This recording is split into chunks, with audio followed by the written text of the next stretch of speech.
All right. So when you're going for a management or leadership role, you really want to get your feet wet and get some experience with it first before you actually apply for the position.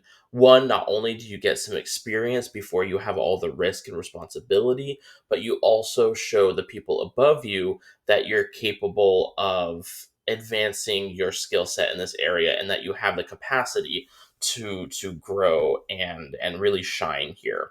So here are just a couple of things that I've done in the past that I highly recommend that you do as well, in order to set yourself apart and to start taking on minor leadership roles before you actually have the position.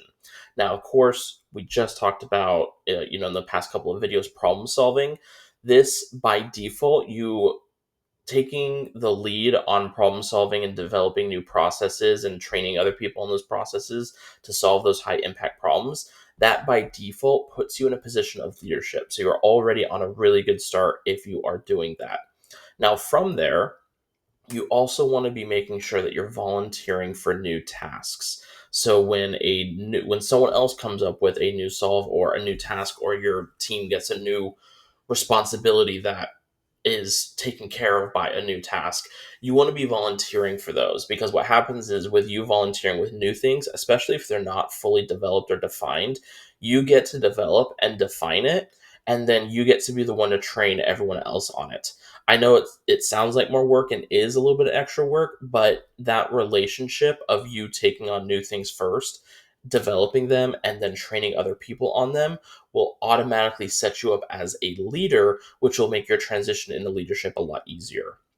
Of course, another one after that is you want to be making sure that you add value to meetings. You don't want to dominate meetings, but you definitely want to be speaking up and adding value to those meetings. I forget what the percentage is, but there is a high correlation with perceiving leadership in people who are actually talking in meetings. And so that is definitely something that you want to be doing. Again, you don't want to talk just to talk, you want to talk to add value to the meeting. If you don't have anything of value to say, don't say anything.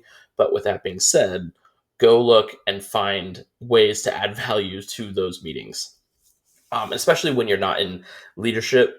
Initially, you're in so few meetings that the few that you do get to be into, it is important that you add value there. Because once you get into leadership, you're going to be into a million meetings. Next to that, take ownership over your world. Meaning, do your job well. Excellence and execution. Make sure that you're choosing excellence over excuses, and that the quality of your work really shines through. Really take pride in your work, and that'll set you apart, and that'll set you up as a leader if your KPIs and your audits and all of that are a lot higher than the average, or a lot higher than everyone else. It's difficult to promote someone into leadership when they're making a lot of mistakes. Growth is important.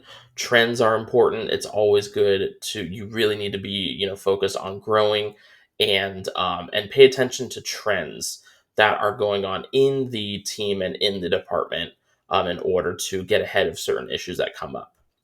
Also, leading up the chain of command.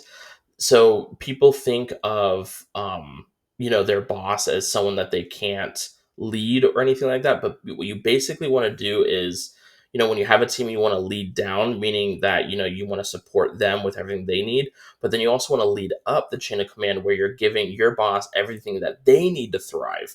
Right? If they're asking you for this report, or asking you, let's say they ask you daily on a status of your work, and that frustrates you because you feel like they shouldn't, they shouldn't be micromanaging you and all that. I agree with you, but you can't really change your boss that way, right?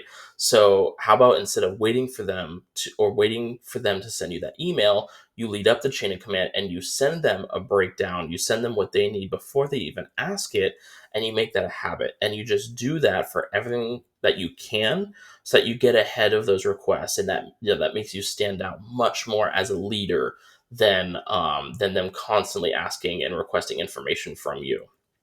And then also, when it comes to the one-on-ones that you have with your boss or your bosses, don't if they don't have like a very strict regimen or structure framework that they're using for your one-on-ones.